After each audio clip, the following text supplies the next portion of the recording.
Unod nun. Flesh. Pag-uhon ang inyong kasing-kasing, Dili na bato. dili na una, waka mo das Ginoo. Unod nun. Unod nun, pag-uhon ang inyong kasing-kasing. May graba pa. Naa sa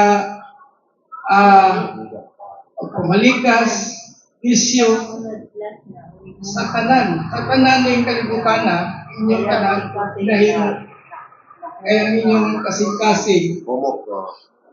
wala pa man usap yung kasing. Yan na ano sa Ginoo, pangayok na mo niya kasing-kasing nga, masinugtanon nga kasing-kasing. Amen. O kasing-kasing nga, Umok. Amon. amo na, matinumanon nga kasing-kasing. O adlaw nga, panahon nga, tunay Bible study, kung ano mo, panahon sa simba, na ano mo, panahon sa activities, kung sa mga activities. Kaya yung kasing-kasing, makinumanon ng kasing-kasing, ang bihatag sa Ginoo kaninyo. Una, no? Sa aday kaduha,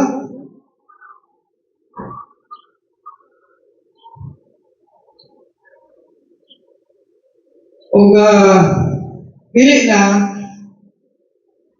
mo'y kasing-kasing nga kuan, dili na buhaton ninyo itong karaan ninyong, di na mo buhat sa mga karaan nga tani ninyong ginabuhat.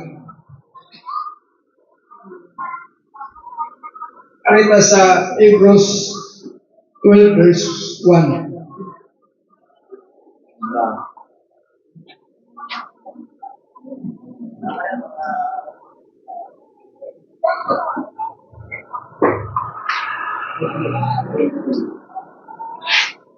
Kaya unang pulong sa Ginoo, usa sangit kita di nalibutan sa usa ka labihan kadako nga panganod sa mga saksi, isalikway ta ang tanan nga kabug-aton ug ang sala nga sa dakong kasayuran pagasipit kanato